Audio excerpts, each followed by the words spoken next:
Live from the 607, it's the Ocho Duro Parlay Hour, where we're talking movies, TV, comics, and more. Join in the conversation on our social media with the hashtag ODPH, because here we go.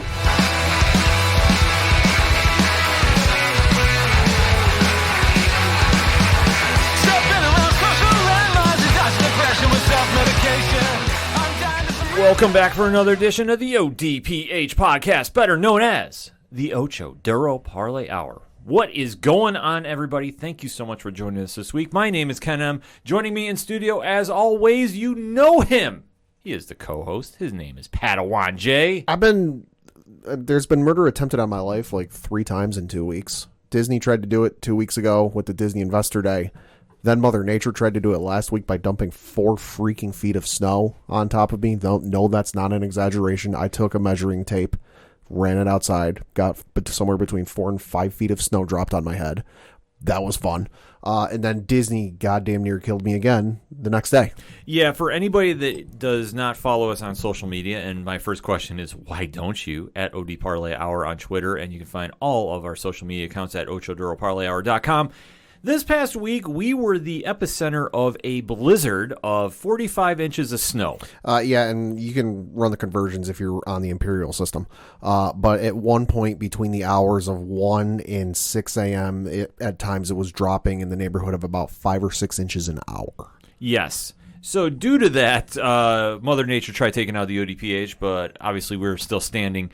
But then we came across what we're going to kick off the show with, but just want to give another quick reminder. We are going to be talking spoilers after we tell you to head over to OchoDuroParlayHour.com. Join in the conversation on Facebook, on Twitter, on Instagram, on TikTok, because we're going to be starting that up in the new year. Also, check out the TeePublic store because it's going on, and we're selling some merch, so thank you so much for everybody doing that. All that and so much more at OchoDuroPar.com, and always remember to use the hashtag ODPH because, like we said at the beginning of the show, we had an attempt to take down the ODPH by Mother Nature, and then Disney said, hold my beer, and decided to drop the epic that was Chapter 16, The Rescue of The Mandalorian Season 2. Written by Jon Favreau, directed by some dude named Peyton Reed, directed some movie called Ant-Man and Ant-Man and the Wasp. Yeah, you might have heard of it. Kind of made some waves a couple years ago.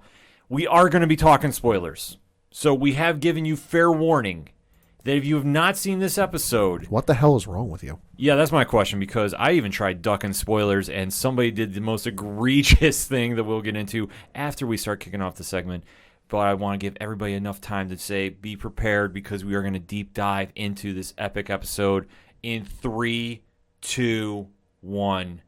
Pad, what did you think? This might be one of the greatest stories, episodes, whatever you want to call it, that's ever been done in Star Wars.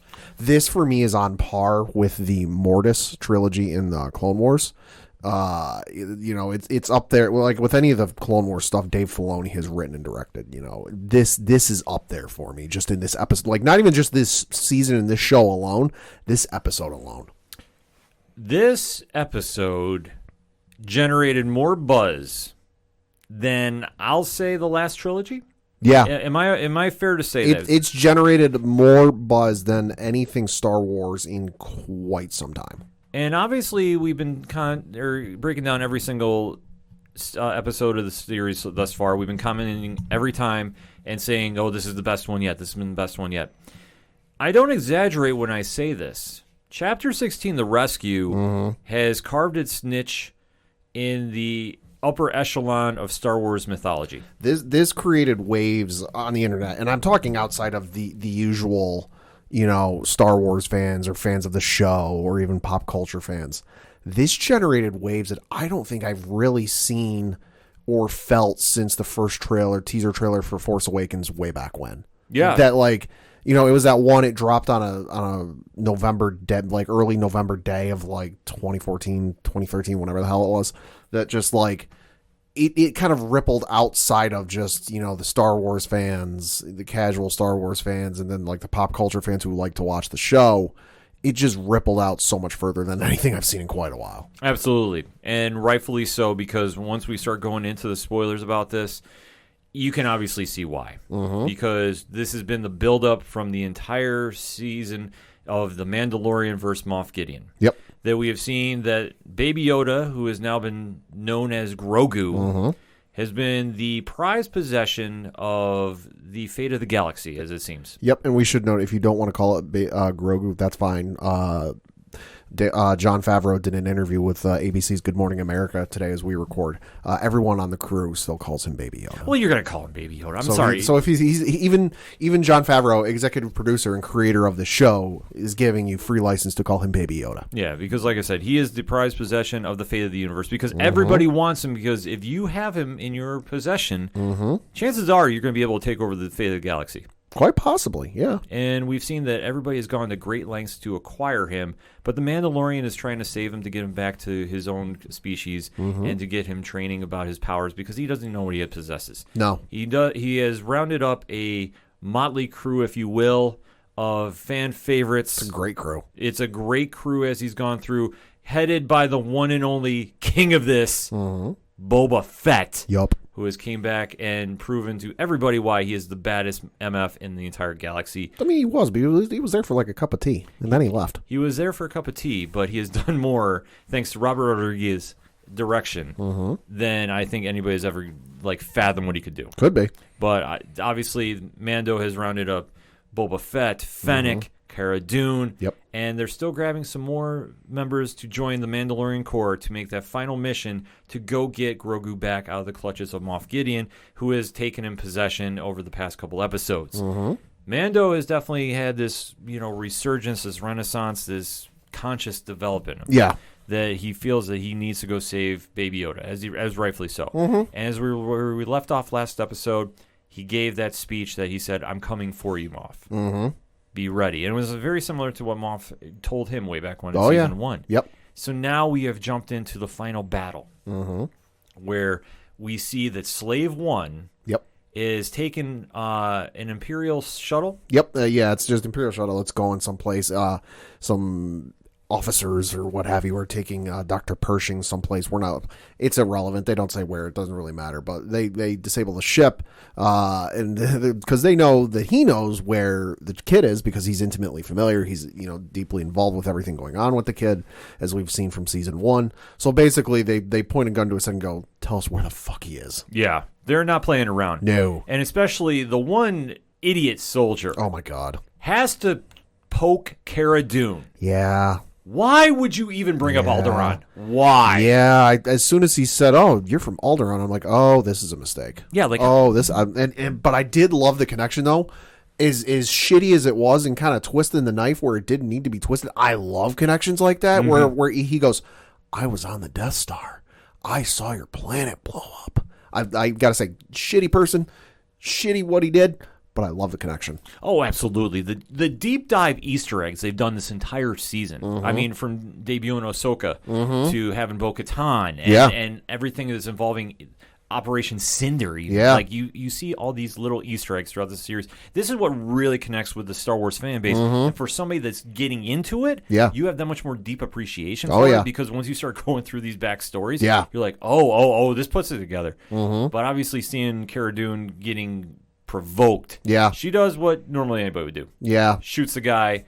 Dr. Parrish is basically saying, "Okay, I'm at your mercy. I'm going to do whatever you want." Yeah, he's always kind of been like a yellow belly, to use an older term type, where it's like he tries to act tough and he tries to do what he thinks is right, but point a gun or any sort of weapon in his face and he's going to cower. Yeah, absolutely. I mean, obviously, the yellow belly referring to being cowardly. Yeah. Yeah, I know it's kind of an older term, but yeah. That's what it is. So, obviously, that being said, they get the coordinates of where to get Moff Gideon, but Mando decides he needs to get more help. Yeah, they can never have too much help. No, and who does he wind up going to get? Yeah, so he ends up traveling and tracking down, because I don't really say, gets the help of Bo-Katan and Casca Reeves, of course, played by the one Katie Sackhoff, and then Sasha Banks. Mercedes Varnado, as she's known in real life. Yeah. Which was awesome to see those two again. Because I know Sasha Banks, as we know her, did a bunch of interviews after her initial episode aired.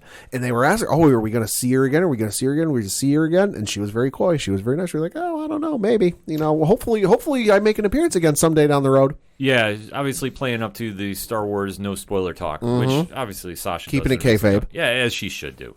But you do see that they wind up getting Bo-Katan involved, obviously with a little, somewhat fight between them and Boba. Yeah. Because obviously... Oh, that was amazing. It was amazing. It was short. Yeah. But it did what it needed to do. Yeah, because Koska Reeves basically doesn't recognize Boba, which I was like, oh boy, this is going to be a mistake.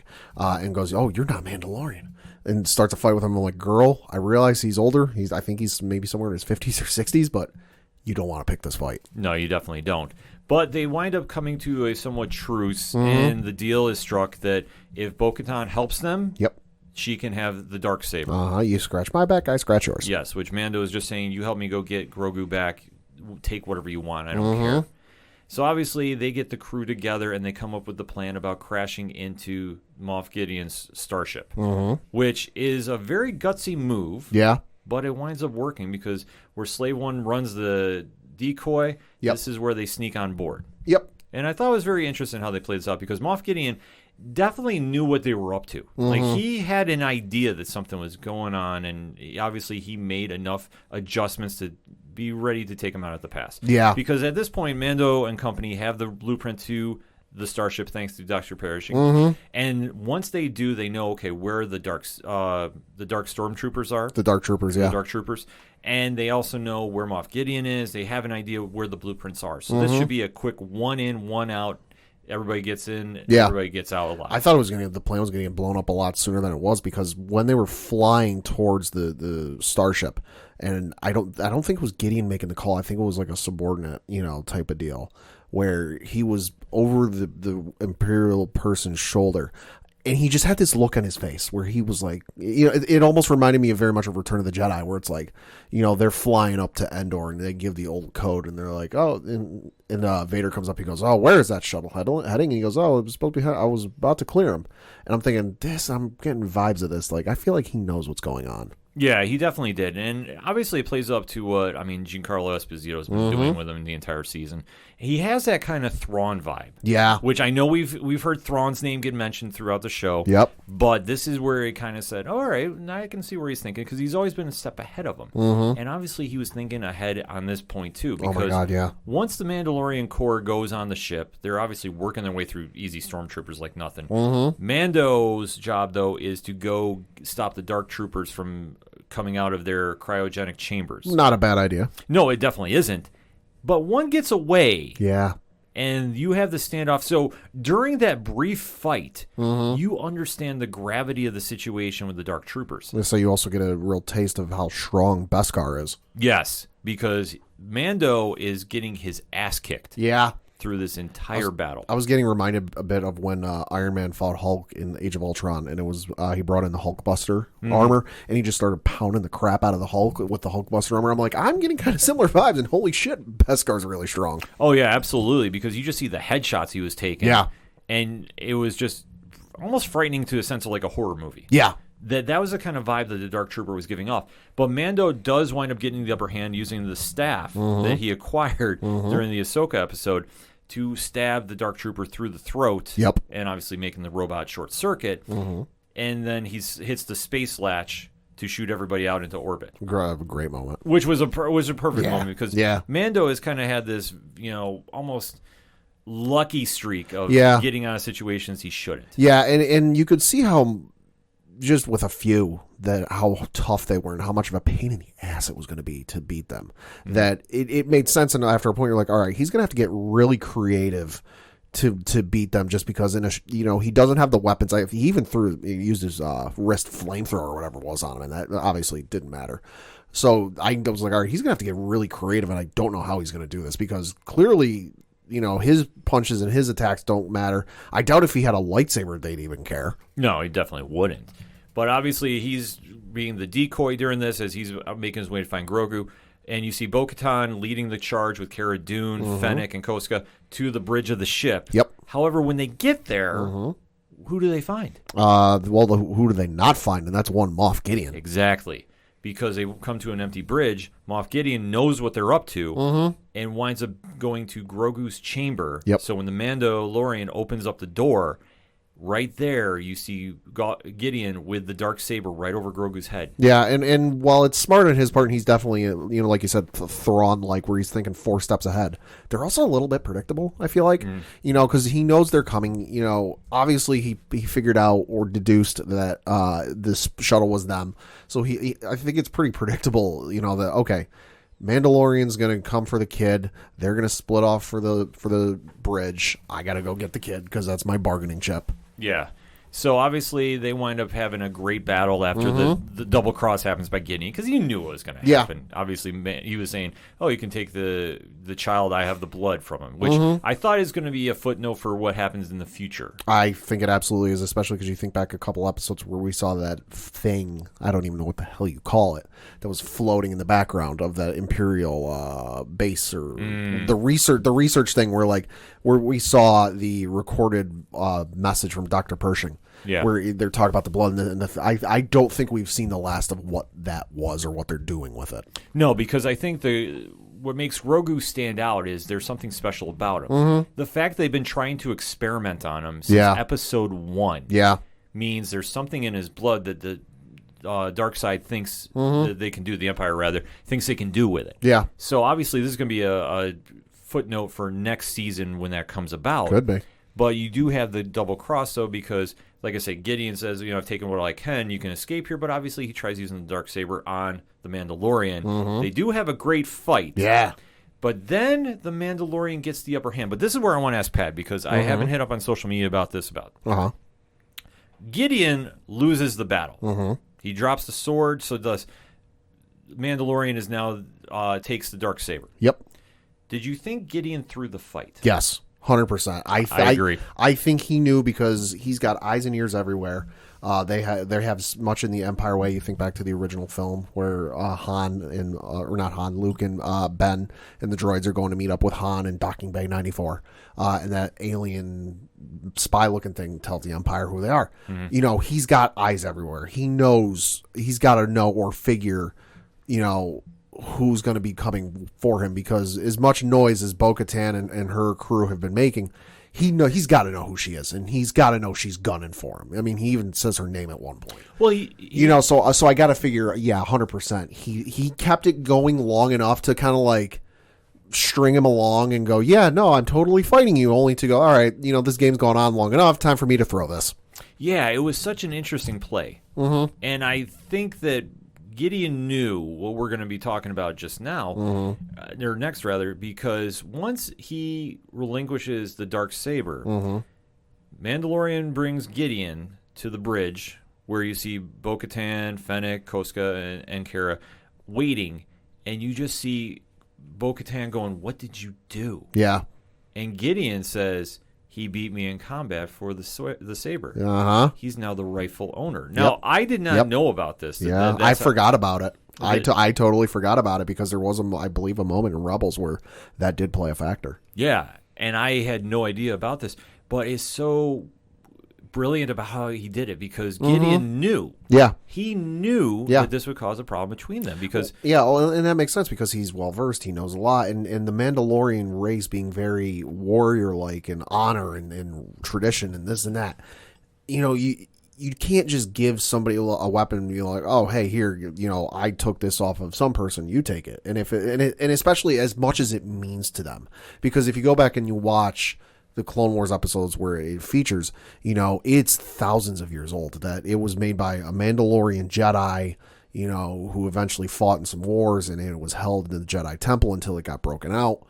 So it means a lot to them in that race, So he absolutely knew what he was doing, and it makes sense that, and I think if Pedro Pascal's character knew what the implication was, he wouldn't have done it. But that therein goes to, he's Mandalorian, but he's kind of like this different sector, different portion of the Mandalorian race where he doesn't really know that. Yeah, exactly. So he's just kind of stumbling into these situations, even though Bo-Katan is ready to explode. I mean, Katie Sackhoff playing her has just been absolutely impressive. I can't wait to see where she's going to go with this arc, because this has just been her mission since we've seen her introduced to the show. So now that she doesn't have her prized possession. Where is this going to play moving forward? We don't even have time, though, to really examine these implications. Nope. Because what happens now, Pat? Well, so the Dark Troopers you thought were dead, LOL JK, they're not.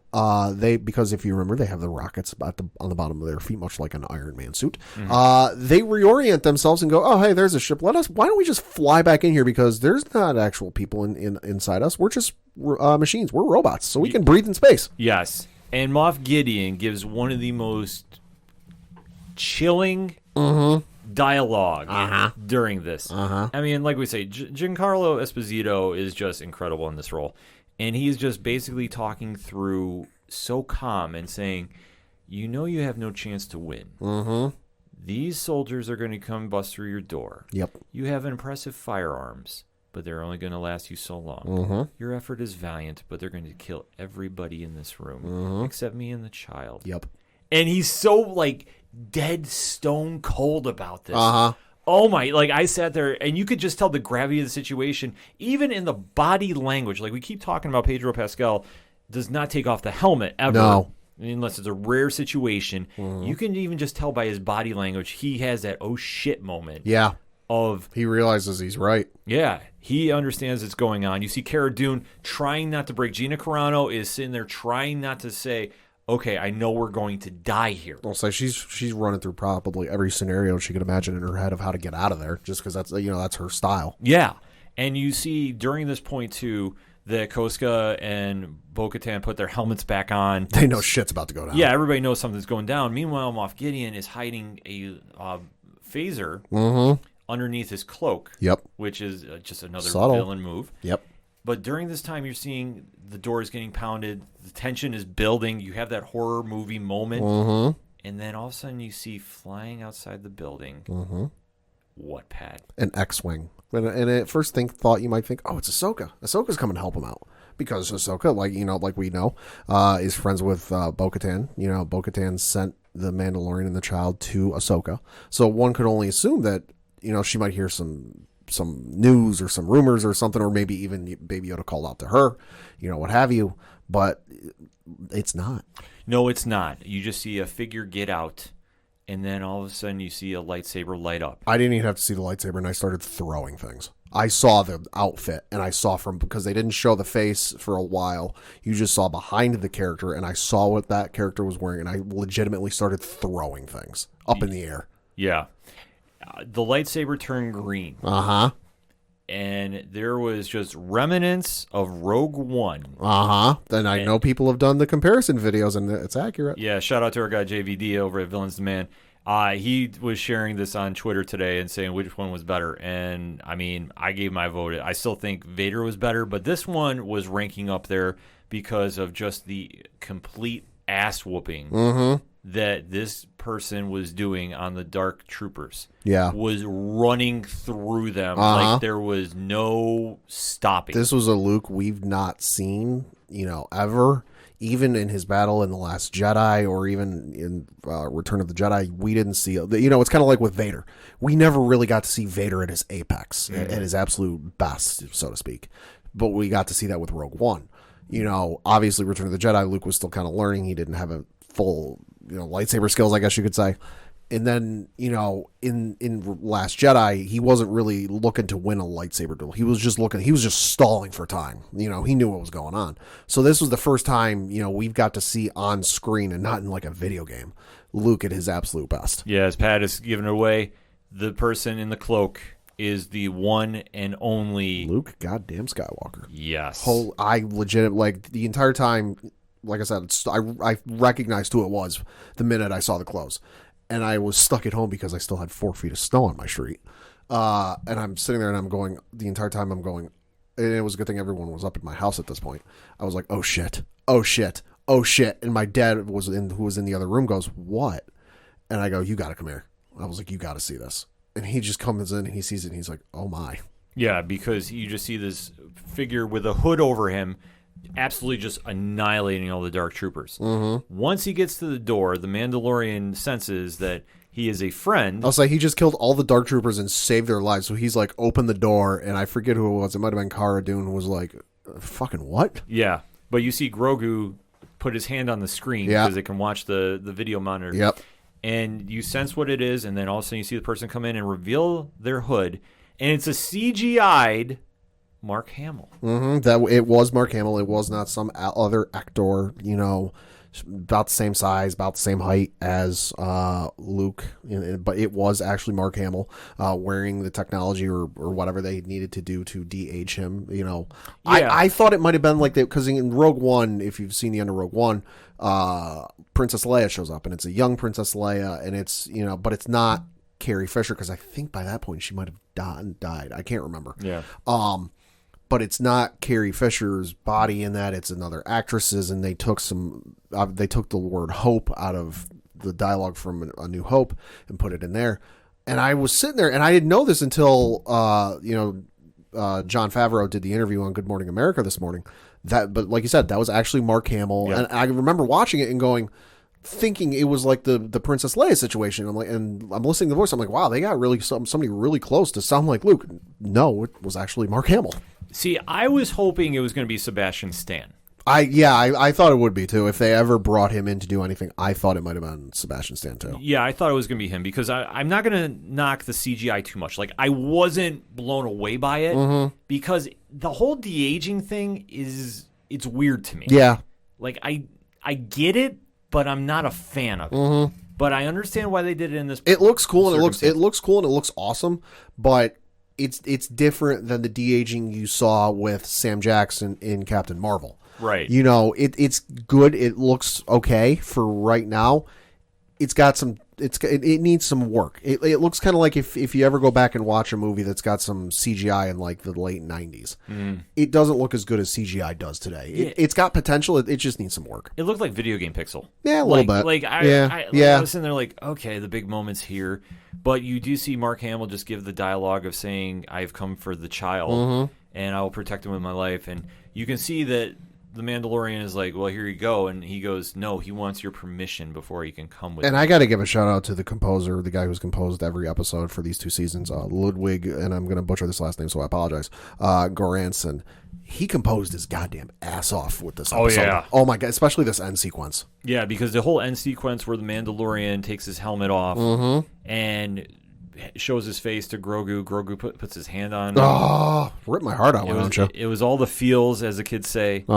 And you see the Mandalorian. It got better. And then, because you see the Mandalorian in the parting shot is seeing Grogu go with Luke. He does get an appearance by R2-D2. That was incredible. Oh, my God. If there was one thing I didn't know I needed in my life, it was Grogu to meet R2. Yeah. Oh, my God. Yeah, I can't wait to see what happens there. But that's how that episode ends. So everybody's still on the bridge. Yep. The Mandalorian has completed his mission. For now.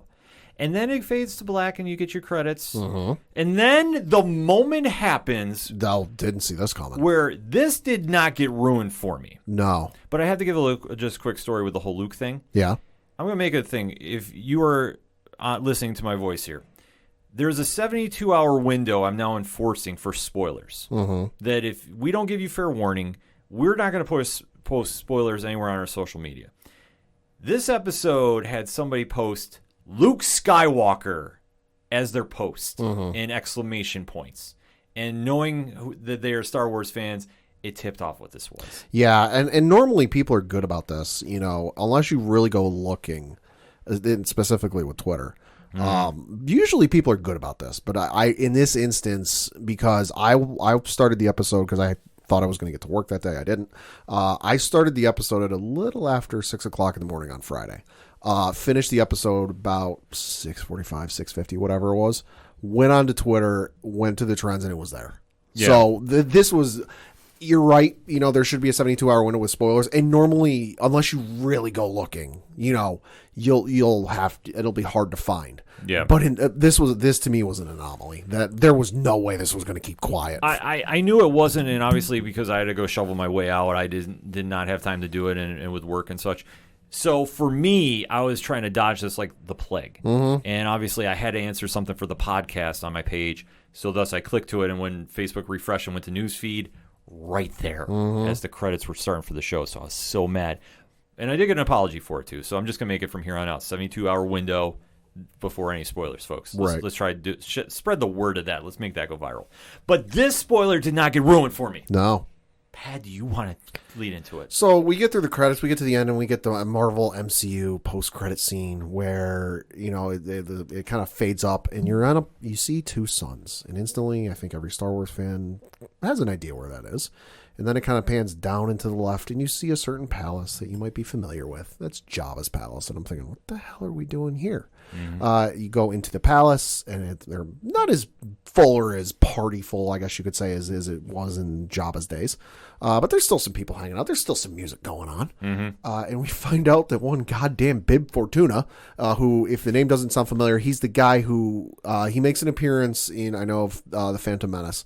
But then he's also the guy who meets Luke at the door in Return of the Jedi. Yeah. He's now taking things over, and I had to pause it for a minute and go, wait a minute, was he on the sail barge? Oh, no, he wasn't. Okay, cool.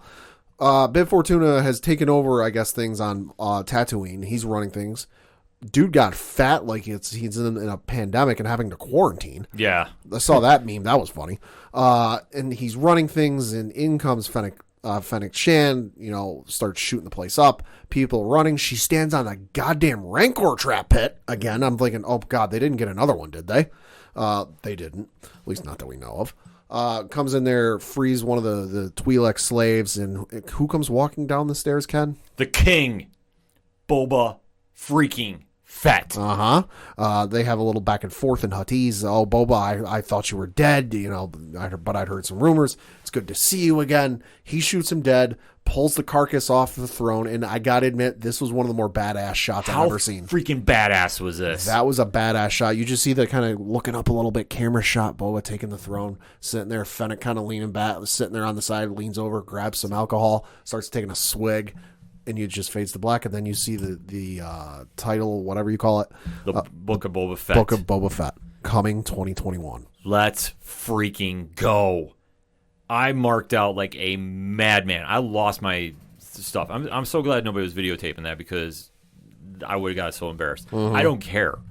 The fact we're actually getting the Boba Fett show. I'd heard some rumors of this. I heard rumors too. I mean, obviously, there's so many rumors running around. And obviously, we talked a lot in length about Disney Investor Day and 10 projects coming out. And this one, as was confirmed this morning as we were recording on Good Morning America by Jon Favreau himself. Yep. This is the 11th show. So this is not going to be taking over The Mandalorian. Yeah. It's going to be filming right now. Which is I'd heard about it, and somebody I follow on Twitter had posted not long after the Disney Investor Day that he thought it was interesting that they didn't announce the book of the Boba Fett show. He goes, I'm surprised they didn't announce the Boba Fett show since it's filming right now. And that was kind of the first I'd heard of it. And I started doing some digging around, and the more and more I saw, the more and more I'm like, okay, this sounds like it's an actual thing. So, but Jon Favreau on Good Morning America today, I highly recommend you check out the interview. It's quick. It's about 6.5 minutes or so. Yeah, but it's very informative, though. You can find it on YouTube if you just search Good Morning America. It's probably going to be the top thing on there for a couple days. He did say that, you know, it's they're filming it right now. It is going to be coming December 2021. This was what Kathleen Kennedy referred to during the Disney Investor Day as the next chapter. Everyone, including ourselves, figured that was season 3 of Mandalorian. No, it is this. I do know, and I can't say that, like I said, this isn't season 3 of The Mandalorian. This is its own thing. It's a spin-off show starring Tamora Morrison. It is being produced by Jon Favreau, Dave Filoni, and Robert Rodriguez. Hell fucking yeah. So there's a good chance we may get Machete in Star Wars. Just saying that there's a chance of that. They didn't say when, although I thought that Favreau slipping up and saying Christmas might have been a little bit of a Freudian slip there. Well, they did say at the end during the credit scene it was December 2021. Right, but Favreau specifically said Christmas Christmas. Christmas. He slipped up and didn't fully say. He goes coming in Christmas December 2020. I'm like, oh, did you slip and give the release date early? But no. So that's going. I have read today that once Book of Boba Fett is done filming, they're going to start shooting season 3 of Mandalorian. So I would imagine that maybe a month or two, depending on what the other release schedule is for the other stuff they have coming, you'll get season 3 of Mandalorian. It's going to be very interesting. And one thing that we can confirm, too, Pedro Pascal is coming back as a Mandalorian. There were some rumors going around he was leaving. Yeah. I did not put any stock into that. I'm sorry. The show is too big of a hit. And obviously, you could, in theory, replace him because he wears a helmet. Sure. But it's just not the same. No. And he's obviously been such a focal point of the show. He's been the MVP of this season. Obviously, with his work, Giancarlo Esposito as Moff Gideon has been incredible. Gina Carano returning as Cara Dune has been impressive. Ming-Na Wen is Fennec Shand, who is now going to be in part of the spinoff show with Tamora Morrison doing the damn thing as Boba Fett, which, I mean, I've already marked out enough. I'm dropping F-bombs. I don't care. Tamora Morrison very likely could be a very busy dude the next couple of years because he's obviously playing Boba Fett in the Book of Boba Fett series. We know that the Ahsoka series is coming, and we do know that some of the clone commanders, Rex and some of the other ones are still around from Rebels, and we do know, and Lucasfilm has confirmed that there was a background character in a shot of Return of the Jedi that a lot of people were like, oh, is that Rex? Is that Commander Rex? They've said it is Rex, or clone Captain Rex does make it through Order 66, through the dark times, I guess you could say, through the galactic civil war between the Empire and the Rebels, and he does fight at the Battle of Endor. So it's entirely possible Tamora Morrison could be playing Rex in the Ahsoka show. So Tamora Morrison's going to be a very busy dude. Give it to me. I'm here for it. Obviously, he's been the show stealer, I guess I would say, from the season, because we all knew Boba was coming at some point. Oh, you had to figure. Yeah, but how he's been portrayed has definitely given him new life for everybody that thought he was just a flash in the pan for whatever reason. Robert Rodriguez being involved in the show too. Yeah. I don't care if those episodes are 15 minutes long. They're going to be 10 minutes of action and 5 of talking. Pretty much. Injected in me. I'm here for this. And we might get machete-looking lightsabers. I don't get. Bring it on. Yeah. There's going to be some wild-ass action scenes. I am going to be locked and loaded to Disney Plus for this. I can't wait. Oh yeah, and we should also note that Jon Favreau in the interview with GMA did say that the reason this wasn't announced at the Disney Investor Day was he asked Kathleen Kennedy and Disney to hold on to it. That given where this was going to get dropped, or I guess announced at the end of the show, after the credits rolled, he didn't want to give up the ending or kind of potentially spoil the ending a little bit. So he's like, "Can we just hold on to this, till the episode ends?" And they're like, "Yeah, sure, go ahead." Smart move too. Yeah, my stance about announcing spin-off shows before a season is wrapped. I'm looking at you, Walking Dead, CW Arrowverse. Yeah. Cough, cough. Yeah. So this was a smart play. This definitely had me hyped up. I can't wait to see where this goes. But for everything the season 2 has done, Pat, how do you describe it in just a closing segment here? It has far exceeded any expectations I had. I had obviously very high expectations given how great season 1 was. But if you were to go back in time to when season 1 ended and say, in a calendar year, give or take, you're going to have Boba Fett on the show, Ahsoka, Bo-Katan, and Luke fucking Skywalker on the show, I would have said, you're out of your mind. I would have thought there's going to be no way they go near those characters. They mean too much. It's, this, that, and the other. But they did. I'm glad they did. They handled it beautifully and wonderfully, and I cannot wait to see where they go from here, because if they took the expectations from season 1 and they beat them by a long shot, they have every right to do that again with season 3. This entire season has been a love letter to the fans. That if you have been somebody that has gotten yourself intertwined with the canon of Star Wars Rebels and some of the lesser known characters, this has been your season. For somebody that's not familiar with some of the characters, this is a great introduction. Yeah. The casting they've done for these characters, Katie Sackhoff as Bo-Katan has been great. Sasha Banks, a.k.a. Mercedes Verond, as Koska, has been great too. And she's going to have a big future with that show, wherever she winds up going on, because I'm not down they wind up in that New Republic show. Could be. That's my guess. I think they might end up in the Book of Boba Fett show, because I get the feeling that as many times as they talked about liberating Mandalore and freeing Mandalore, we might see that happen with the Book of Boba Fett. See, I'm kind of like 50-50 about it because of where it's going to go for next season, because I think it's going to be Bo-Katan versus the Mandalorian when they come back, because obviously the Darksaber is the big prize there. Could be. But for everybody they've introduced, and I say no bigger debut, I think, even with Boba Fett returning, than Ahsoka Tano, played by Rosario Dawson, who's been perfect casting. I mean, where can you go from here? I mean, Mark Hamill as returning as Luke Skywalker. And kudos to the crew for keeping that under wraps. Yeah. Because that's another thing Favreau mentioned in the interview was, all their casting was getting spoiled, and that was the one that he hoped didn't happen. And it didn't. And, No. I think it's because they followed this kind of the same track method with Grogu, that there was no merchandise, no this, no that, so there was no way to leak it out, because why do you need to make new merchandise for something that they're already making merchandise of? Yeah. They're already making merchandise in figures and what have you of Luke in that outfit, so there's not exactly like something new. No, they definitely don't need to tip the hat. And obviously how they weave this series and where it's now spawning into spin-off shows, and you now have a Mandalorian universe, like... It's wild to think we're just kind of the throwaway idea that Jon Favreau had about doing a Mandalorian show, and we all knew it wasn't going to be Boba Fett, but from the minute they introduced a Baby Yoda, the fan base got ignited. Pop culture got involved. We haven't seen this happen so long, and for this season to carry that baton and still go down the road that it is, and you're seeing old faces get reintroduced. You're seeing new characters that are now going to be entwined in future shows. I mean, The Mandalorian has raised the stakes on what you should be doing on a streaming service. I'm sorry, it's just fact. Yeah. And where they're going to go for next season is anybody's guess.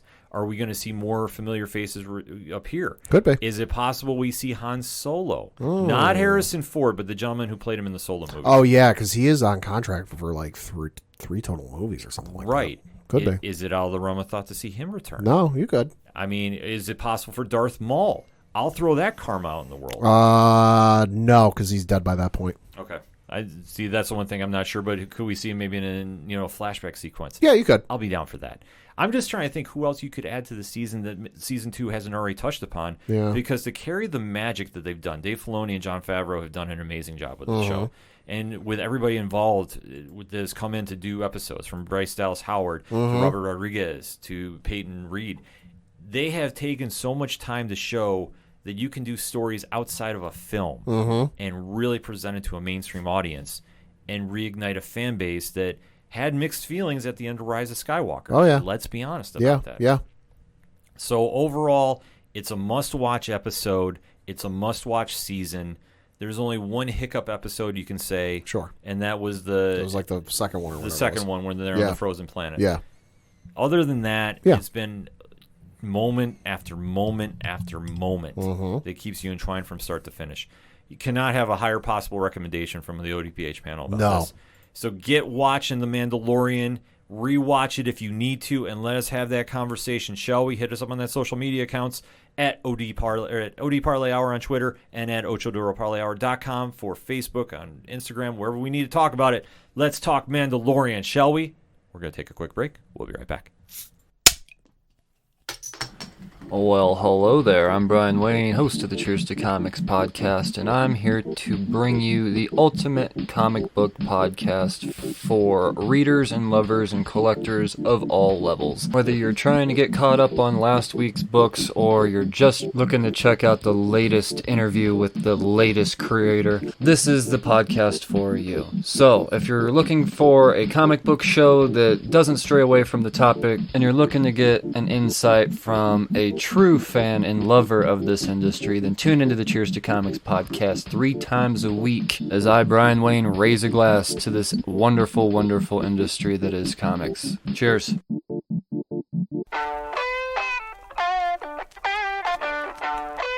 Hey, this is Brian Wolf from Fair City Fire.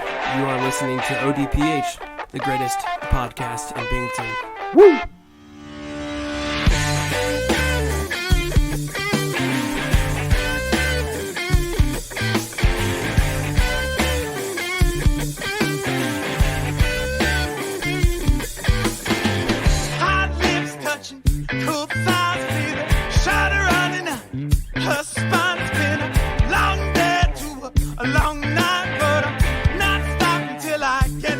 Coming back for the next segment here on the ODPH podcast, and we're finally here, Pat.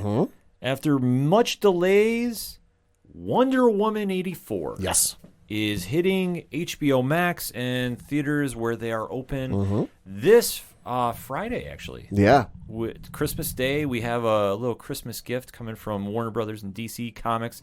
So we are just kind of going to go over our expectations. I mean, it's been so long since we've had a new movie to review. I know. I'm excited. So let's get into it, shall we?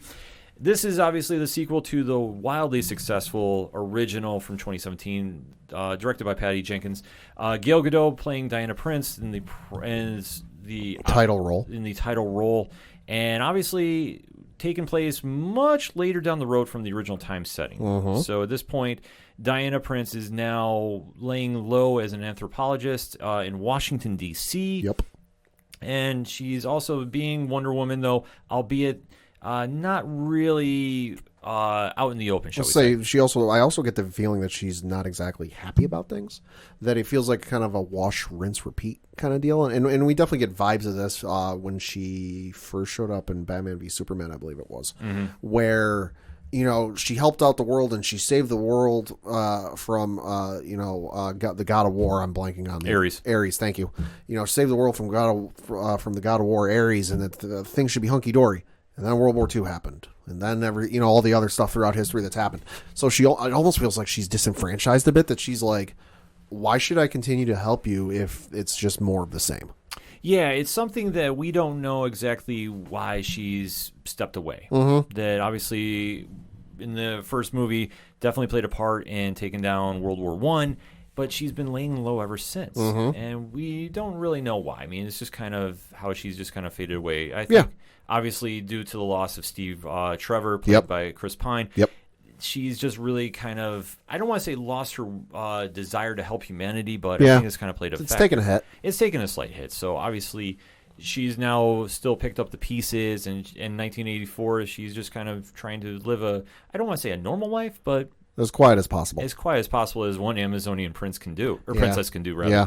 So obviously she does have a new friend at work, one Barbara Minerva, played by Kristen Wiig. You might have heard of her. You might have heard her. And this is something that you're going to see their relationship transcend a lot of different ways, because we do know that Wiig is playing the villain Cheetah, who has been Wonder Woman's primary antagonist that I think the public would know about. Yeah, I would say that's the one I'm familiar with, because my first introduction to Wonder Woman was on reruns of Super Friends, and that was the one who primarily showed up, fake, because they obviously have Lex Luthor go off and face Superman, Joker go off and face Batman, Sinestro would face off against Green Lantern, and so on and so forth. But when it came time for the Legion of Doom representative, I guess, to face Wonder Woman, it was usually Cheetah. Yeah, and obviously Cheetah has been around in the video games such as Injustice, and so you definitely know, and she does rival Wonder Woman on the strength level too. So I mean, it does play a great foil. So the casting Cheetah in this movie definitely made sense. So I'm not struggling with that.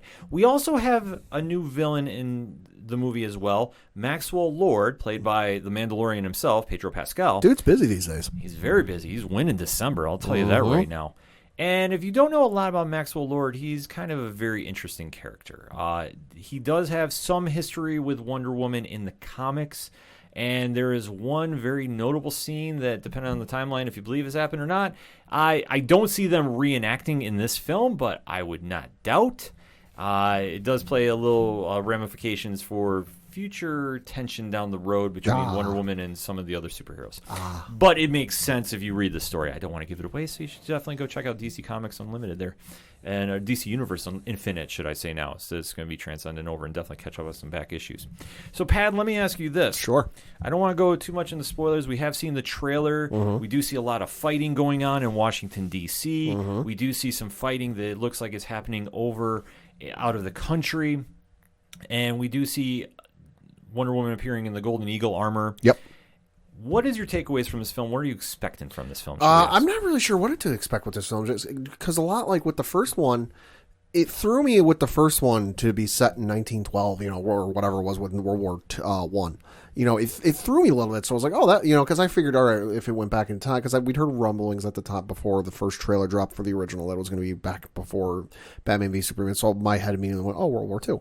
So, but World War One was an interesting choice. So, so coming forward, I'm kind of sitting there trying to figure out, well, what's going on in 1984 that she might need to get brought in for, so I'm not really sure what to expect from this one. It almost feels like like we've said, she's kind of hiding in the background. She's, occasionally being Wonder Woman, trying to stay in the shadows, but something pulls her out. So it'll be interesting to see what that thing is. It'll also be interesting to see if they can top the No Man's Land scene from the first movie, because that scene is still incredible. Yeah, it's definitely going to be tough to top. I mean, we have seen a lot of the crazy action sequences happening. Sure. So I'm not saying it's completely out of the realm of thought. I will say, though, the lassoing the lightning.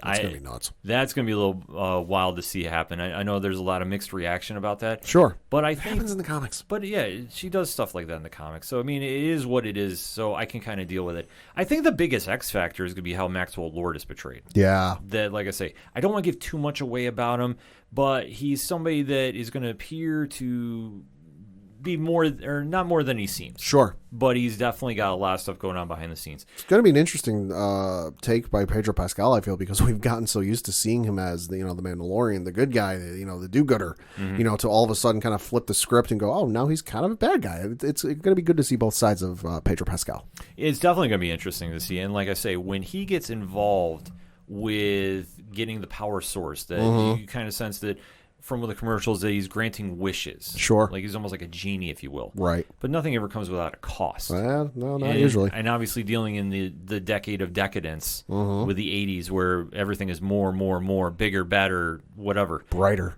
It's good. Yeah, well, that's one thing we definitely see with this trailer. You're going to have that sense that he is definitely trying to acquire some kind of status. Acquire being the major focal point of this timeline. Yeah. And where he comes across Wonder Woman is he's going to make a deal basically that she can't say no to. And obviously we see Steve Trevor is back in this timeline somehow. And obviously Maxwell Lord is going to be involved in that. But we also see that Barbara Minerva is also trying to step her status up as well. And this kind of plays into how she becomes Cheetah, because definitely in a lot of the comics, you see a different interpretation of how she turns into Cheetah. Yeah, and I definitely get the vibe off of the trailers that she knows what's going on with Diana, that she knows who she is and what she can do. So I definitely get the feeling that there's a lot of envy, jealous envy, I guess you could say, where she definitely seems down and out on her luck. She might be, she might hate her job. She might hate where she is in life. It's not where she dreamed. She might have dreams of being, some big CEO or big designer or big, programmer or whatever it is.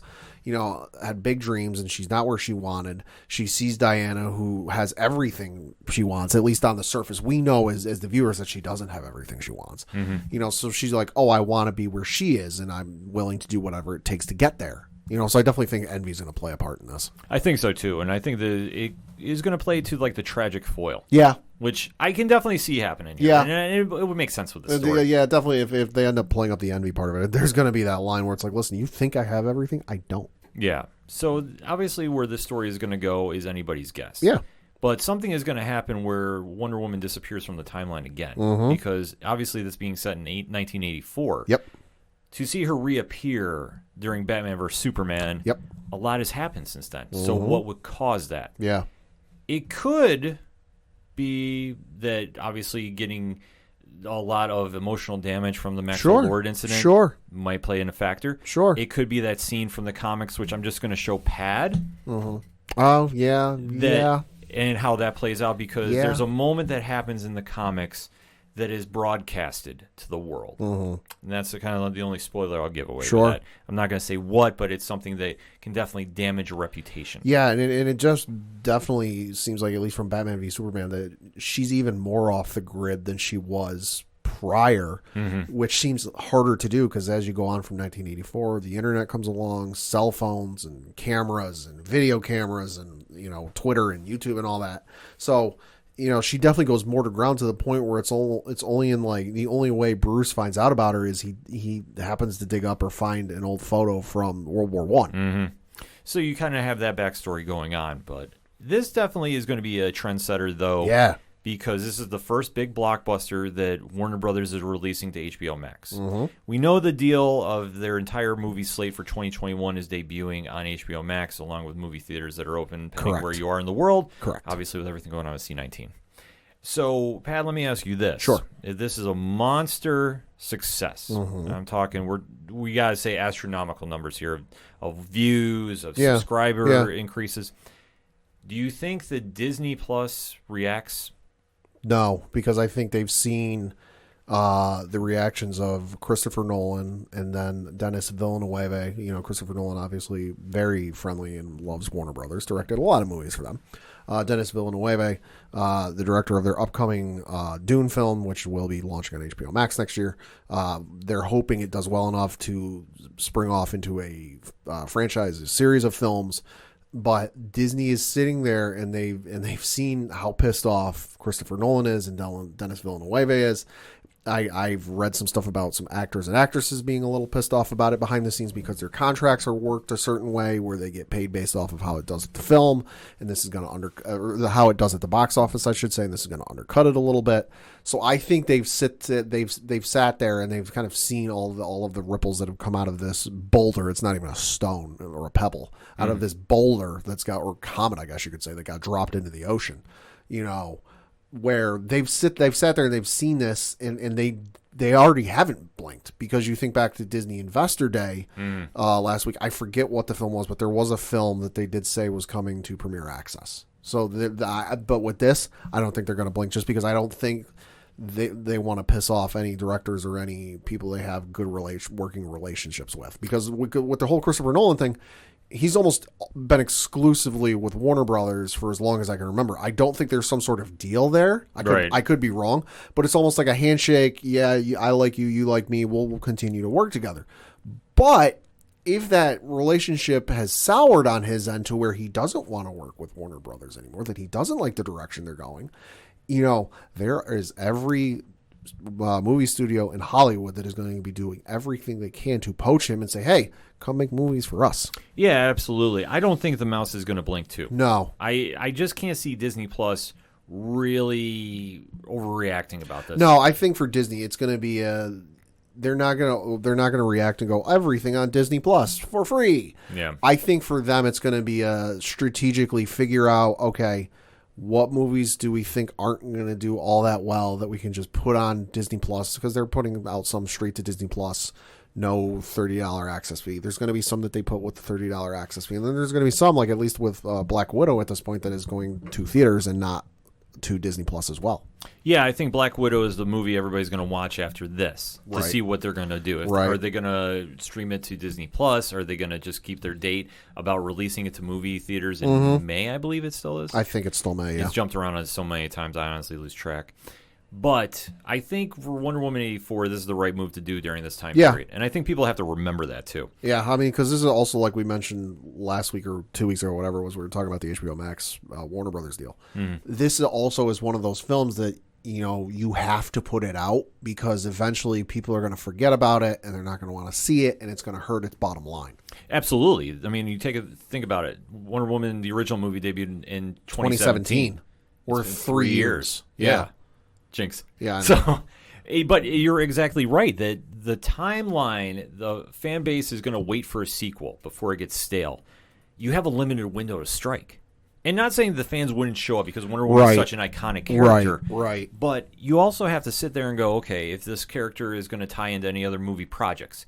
We do know about the Snyder Cut coming. Right. We do know that the DC EU, or however you want to define it, is re-upping with a lot of movie projects coming. Mm-hmm. You want to make sure this movie gets its proper due. And obviously the hype behind it has definitely got fans intrigued. The minute they said it was going to HBO Max, how many more subscribers jumped? How many more eyes were looking to HBO and saying, okay, how are we going to get this on Roku? How are we going to get this on Amazon, on Fire Stick? Right. This is where the needle shifted. And for the movie, it has to live up to the hype. Yeah. I think anything less than a success is a failure. Yeah, so I was looking up on the IMDb page. They wrapped initial filming, ironically, 2 years ago tomorrow on the 22nd. They finished initial filming. They went back and did some more in July of 2019. It was originally announced for release on December 13th, 2019, before being moved up to November 1st, 2019. So this was already supposed to have come out a year ago. Yep. It was then delayed to June 5th, 2020. It was delayed a whole bunch of times because of the COVID pandemic. So we're already hit a year since its initial release date, and then even a year plus because they think back, it moved up. So, it's not quite in the New Mutants territory where it's been delayed for 3 years, so people don't really care, but you have to be careful. And while it's a risky and they might piss off a lot of people and they may lose some directors who take their work and their, ideas elsewhere, it's a movie you have to do. Yeah, I think you have to do it as well. I mean, Patty Jenkins is on board with it, and I think that when you have the cast that just wants to get the movie out, and they know that it's going to go back to theaters too. I mean, I think that's one thing that we keep mentioning on the show, but it's true. Right. If a movie is this successful, you can put it back in the theaters and people will still go. Will you still make $200 million or whatever you're going to make off this movie? Probably not. Right. But you're definitely going to have more eyes on your product that it's going to be able to be streamed. And if this movie is going to be a knockout out of the park, which I think it's going to be, like I haven't read any spoilers, I've been ducking that, and I know that there's some that have leaked out. I've just kind of read grades. Yeah. And all the grades I've read from the sources I go to have said very high things. So the only thing I've heard about it that's kind of negative is that the international numbers aren't quite what they were hoping for. Right, but once the hype comes out, I mean, usually it's just the internet generates. So I think the big temp in the room is going to be Christmas Day on social media. Yeah. Because I think we're going to get the instant reaction from people watching. They're going to go take it. So obviously the international numbers are going to be what they are. But then again, we also have to remember how many movie theaters worldwide are open right now. That's true. And I think that the expectation that it's going to dominate the box office, we also have to keep in context of where we are in the world right now. So the fact we're getting a new movie that looks very good for what it's going to be, it's got to come out and it's got to definitely impress, because for DC, the stakes are that much higher, I think, than Marvel, because obviously whether you love it or you hate it, Batman vs. Superman, Justice League, very polarizing with fan bases. To continue movie franchises in a shared universe, and technically is still shared. Kinda, yeah. The pressure is on this film to develop, or deliver rather, which I think it's going to develop into another shared universe, but it's going to be loose shared. DC's on a roll, like you mentioned, Batman, Superman, Justice League, very polarizing. But once you look at, I think Wonder Woman was the one that really started it, where you had Wonder Woman, which rolled into Aquaman, which rolled into Shazam, which is, it's rolling back in, Birds of Prey, a little step backwards, but it's still enjoyable. Yeah. But now you've got Wonder Woman 1980. Like, it's like when you see in baseball, you have first batter gets up, gets a hit, next guy gets a hit, next guy gets a hit. You don't want to be the guy to go to the plate and not get a hit. Right. The same can be said for movie franchises in a shared universe. You don't want your movie to be the one that like takes a 5 steps backwards with oops, we set ourselves back a few years. They want to keep things going. Yeah, they can't afford to take a loss with this, but I don't think they're going to. I think Gal Gadot has transcended the role into making it one of the most recognizable characters in all of comic movie fandom. Patty Jenkins has done an amazing job bringing new life to this character, and definitely reignited a fan base that maybe wasn't so keen about seeing this movie at original thought. Sure. But the movie delivered. And when you can put the great acting with a great director, with great writing, and make something happen. I mean, the only knock I've ever had about Wonder Woman 2017 is I thought the third act went too long. Yeah. I thought I agree with you there. They stretched it out too much. But we talked about that in a past episode. I think as long as they kind of learn from that mistake and they don't try juggling too much with two major antagonists, I think this film is going to deliver. And I think it's going to deliver big. And I think for DC, it needs to. Yeah. But I don't think they have to really worry about it too much. I think unless it goes completely off the rails. Yeah. Because this kicks off their calendar year. Yep. Where you're going to have the Snyder Cut coming.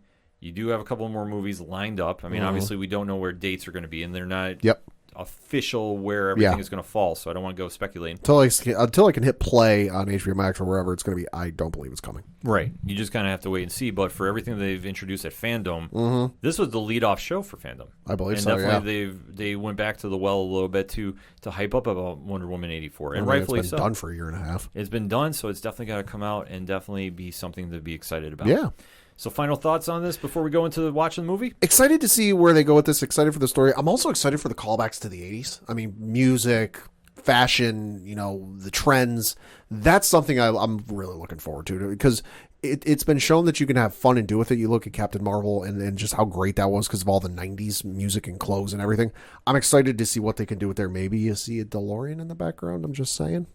Anything is possible, but I am very excited to see this movie. I'm glad we're finally going to see it in one way or another. Yeah. We finally have new content. DC has been having a great year as far as delivering announcements and delivering content. So I don't expect them to fall off by any means. Yeah, and we should know HBO Max announced either today or within the last couple of days, if you're curious when it's going to be dropping, because Lord knows everything's different. It will be available to watch on HBO Max, and you can figure out where this is in relation to you, at 12 p.m. Eastern time, and that which is also 9 a.m. Pacific time. Okay. So that's when it hits that point, hopefully, because Lord knows you might run into some server issues. That's when you're going to be able to hit play. Yeah, I can imagine everybody's going to download the movie at once. Yeah, I would say it's going to be like Disney Plus all over again, where everyone tried to access the servers at once and they couldn't quite hold it. Yeah, so it's going to be something to keep an eye on for HBO Max. But I think with this movie, a lot has got to be excited about. I mean, obviously Gal Gadot reprising the role, a huge fan favorite. You're going to see the two new antagonists get introduced with Cheetah and Maxwell Lord. Mm-hmm. I'm just more curious as a comic fan of how they're going to do Maxwell Lord. Yeah. Because I've read him, and obviously if you're going to do him like he was in the Justice League International series, it's going to be something a little different.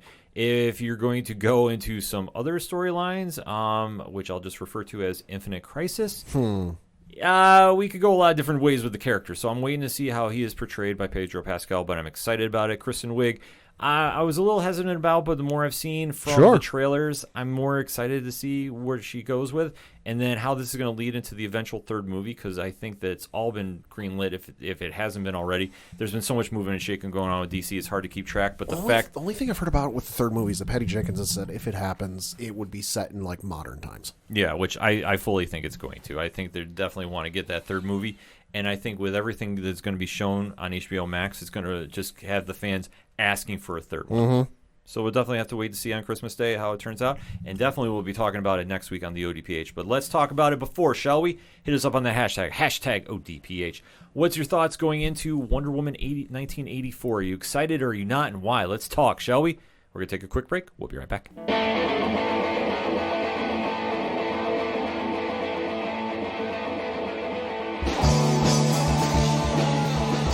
Hey guys, my name is JT. What's up everyone, I'm Darren. Hey, what's up guys, I'm Josh. Hey guys, I'm Christian. Hey, what's up y'all, this is Dominic and we're the East Coast Avengers. We're a group of 5 friends who get together weekly and talk about everything that's going on in the nerd universe. Whether you're a fan of Marvel, DC, Star Wars, video games, comics, or anything else nerdy that you can think of, we're the podcast for you. You can find us on Anchor, Apple, Spotify, Google Podcasts, or whatever streaming platform you use to listen to your favorite podcasts on. You can also catch us on our YouTube channel where we release tons of content such as vlogs, unboxings, TV and movie recaps, and trailer reactions. So if those things sound good to you, then check out the East Coast Avengers podcast. We hope you enjoy.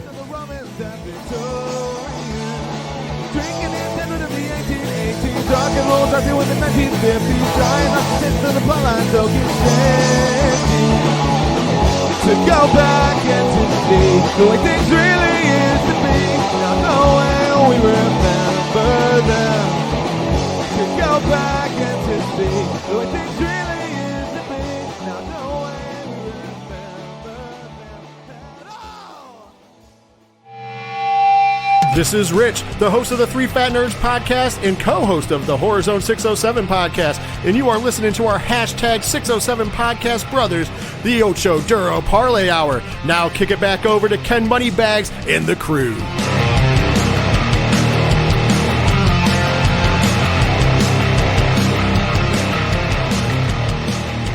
Coming back for the final segment on this edition of the ODPH podcast. Time to talk a little one-shots. Shall we, Pad? Got a couple things to talk about. First of which is some unfortunate news. It was announced on Friday last week, I believe it was, that the actor Jeremy Bulloch, best known for playing Boba Fett in Star Wars The Empire Strikes Back and Return of the Jedi, passed away at the age of 75.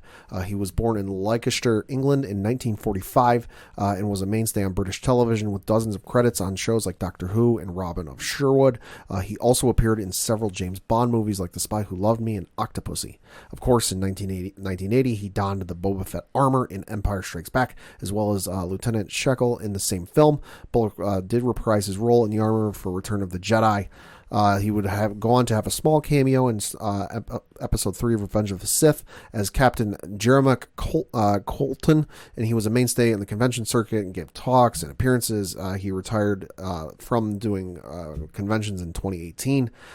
It was news of his death was shared on social media by actor Daniel Logan, who of course played young Boba Fett in Attack of the Clones and Star Wars: The Clone Wars. So very unfortunate. It was very sad news, especially on a day that a Boba Fett spin-off show was announced. Yeah. But great actor, incredible actor, and wishing the well to his friends and family. Switching over to some more Star Wars news, the AEW Senior Vice President, is that his title? I don't know.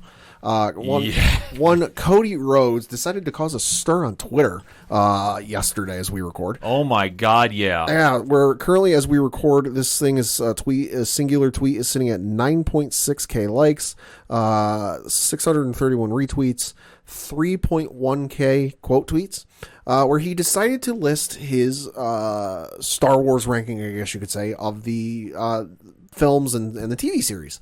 So, number 1, he has Empire Strikes Back. Number 2, he has The Last Jedi. Number 3, Revenge of the Sith. Number 4, The Force Awakens. Number 5, he has Return of the Jedi. At number 6, he has A New Hope. Number 7, he has The Mandalorian.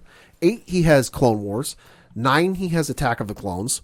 10, he has Rise of Skywalker. 11, he has Rebels. 12, he has Solo. 13, he has Phantom Menace. And then 14, he has Rogue One. Egregious. Okay, now I'm exploding about this.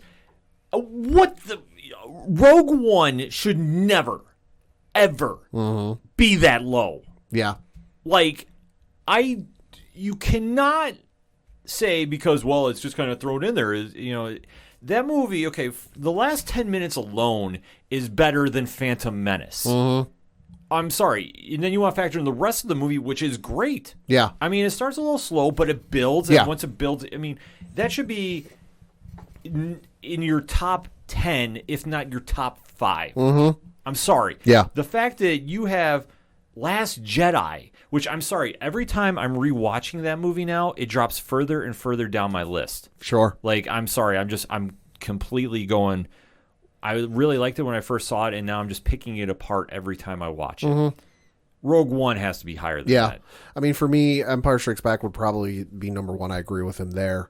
Number 2 for me would probably be Revenge of the Sith. It's one of those movies that it's incredible. It's awesome. I want the ending to change every time because I like the Jedi. I like the good guys. I hate seeing them lose, but it happens. It happens every time. 3, I would probably put A New Hope.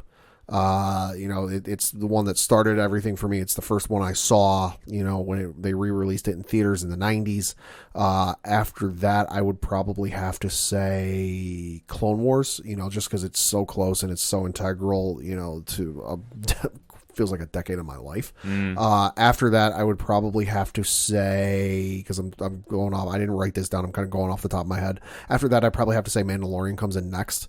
And then I would have to say, I'd probably put Force Awakens after that. And then, probably Return of the Jedi would probably be next. It's one of those ones that it's okay. It's not bad. I sometimes skip it when I'm doing my rewatch. Not that there's anything wrong with it. Just it's kind of okay. After that, I would probably say Solo is in there next. I enjoy the hell out of it, but just there's so much more good that I enjoy the hell out of more out of it. But it's good. I enjoy it. Then I would probably have to say Rebels would probably come in next. It's good. I enjoy it. It's a great show, but I haven't rewatched it since it finished airing. I need to get on that. Then I would probably have to say Phantom Menace is in there. Then Rise of Skywalker probably comes in next after that. And then I'm trying to see if I missed anything. Attack of the Clones. Attack of the Clones is bottom. Attack of the Clones is bottom of the list, and Cody forgot one, so I'll put it in there for him. Attack of the Clones is bottom of my list. The Clone Wars movie is under Attack of the Clones. The Clone Wars movie is bad. Yeah, that's what you mentioned. It's like 2 or 3, I forget how. It's a couple episodes stitched into a movie. You know, it's got Sam Jackson returning as Mace Windu. It's got Christopher Reeve. It's got the guy playing Dooku returning. Oh, Christopher Lee. Yes, Christopher Lee returns as Dooku. You know, it's enjoyable. It's a okay start, but it's not great. But putting Rogue One at the bottom, egregious. That's uncalled for. No way that should be done. Okay, I can just give you my speed version. Sure. Okay, Empire Strikes Back is the best of the bunch. Oh, yeah. No questions asked. Yeah. We're done. Number 2 is A New Hope. Sure. I'm sorry, that's what kicked off the whole deal with it. 3, I could even get talked into The Force Awakens because it is just a refresh of A New Hope. Let's be honest about it. Sure. 4, Rogue One. Sure. 5, I'll put Mando in there right now because Mando has already kind of stepped its game up there. Yeah. I can't say I can jump on Rebels and Clone Wars because I'm still behind on them. Sure. And then after that, honestly, you can kind of mix and match everything else. I mean, I think Solo should be somewhere up there. It's not the greatest, but it was entertaining. It's fun. But I'll already tell you my bottom is Attack of the Clones. Right above it is Phantom Menace. And then you can kind of mix and match in between because for me, I always just connect on like what I really loved about it. And I always thought, okay, Empire had the classic moments. Sure. New Hope was classic. Sure. Force Awakens reignited why I cared about it. Sure. Rogue One really brought back the throwback to A New Hope. And like that era of time, I think, has been Star Wars' strongest one, in my opinion. Mando is part of that time. I'm not a huge fan of Return of the Jedi. Sure. One, because, well, they did Boba Fett egregiously wrong. Yeah. George Lucas, I'm looking at you about this. Ewoks. Yeah. Don't care. And then you basically took out the Death Star the same way you did the first time, right? More or less, yeah. Yeah. So, I mean, you didn't really reinvent the wheel. You didn't have the big crescendo. Revenge of the Sith I'll put up there because that's gotten better. And I'm sorry for the last fight scene. Yeah, I'll put it there. Yeah. When Anakin finally snaps and goes crazy. Yep. But for like everything else, you can kind of mix and match a little bit in between. Like I say, for The Rise of Skywalker, I don't hate it as much as other people. No, I enjoy it. But it's not up in my top 5. No. I mean, for me, I enjoy Phantom Menace. You know, front to back, it's a good story. It goes along. Yeah, it's got its issues. Yeah, Jar Jar is a pain in the ass, but you know, I enjoy it. And plus, I maybe it's rose-colored glasses because from when I saw it as a kid. I'm sorry, the duel with Darth Maul alone, Duel of the Fates, incredible. For me, Attack of the Clones would move up on the list if you take out the whole love sequence on Naboo. Like, have them go there, sure. Show some scenes of them doing stuff, sure. I get why they had to do it because they had to get married and then they had to have kids and part of the plot. I get it. But if you take out the whole love sequence for Attack of the Clones, it would jump up the list for me because the rest of it is enjoyable as hell. Obi-Wan going on the detective mission to figure out who the assassin was before and tracking him down and then going to Geonosis and the battle sequences on Geonosis. You know, Anakin, dual lightsabers, Yoda finally fighting for the first time. You know, outside the love sequences, it's not a bad film. It's just the love sequences drag it down a lot. Nah, screw that movie. I can't get. I can't. No, that's fair. You know, but it is what it is. I mean, I understand fans you can be interpretive of how you want to be about it, and sure, but no freaking way Rogue One should be down that low, Cody. Yeah. No way. Yeah. Strong disagree. So anger, disagreement. Join in that conversation on Twitter because we have a great thread going about that right now. So. Definitely stick to the guns about that. Yep. And then lastly, I got to give myself a little pat on the back. After Lord knows how many days, I got to figure out something else to count, something else to say at the end of the show. Our national nightmare is over. HBO Max is finally on Roku. It dropped on Thursday, I believe it was last week. The deal finally got done. Thank God. It's about goddamn time. Long overdue. But you knew this deal was going to get done, given the fact that all of next year's Warner Brothers films are coming to HBO Max. Plus, you've got Wonder Woman dropping in a few days. That was kind of like the Wonder Woman thing alone was like, all right, this is going to kind of move the deal along. Then they dropped all of our movies next year are going to be on HBO Max. It was like, all right, this is giving the move a quick kick in the ass. Yeah, so everybody, you can thank Pad if you own Roku. He got this deal done. Yep. Because he has been hounding everybody involved to get this done. You deserve some compensation, my friend. So somebody needs to tweet at Roku about this. Something. And let's give Pad like a free subscription. That's all we say. Because he's definitely putting some work for that. So kudos to you, my friend. Thank you. So for my one shot, it's been a quiet week, obviously, with everything going on in the snowstorm tundra that we live on. The snowpocalypse. Yeah, the snowpocalypse. But DC Comics did announce a new creative team coming to Nightwing, which I am super excited about. Okay. Tom Taylor and Bruno Renato from, you know them from the Suicide Squad and Justice Gods Among Us, do amazing work. Tom Taylor taking over the reins of Dick Grayson. Bring it on. I'm here for it. Forget Rick Grayson. I don't even want to talk about him.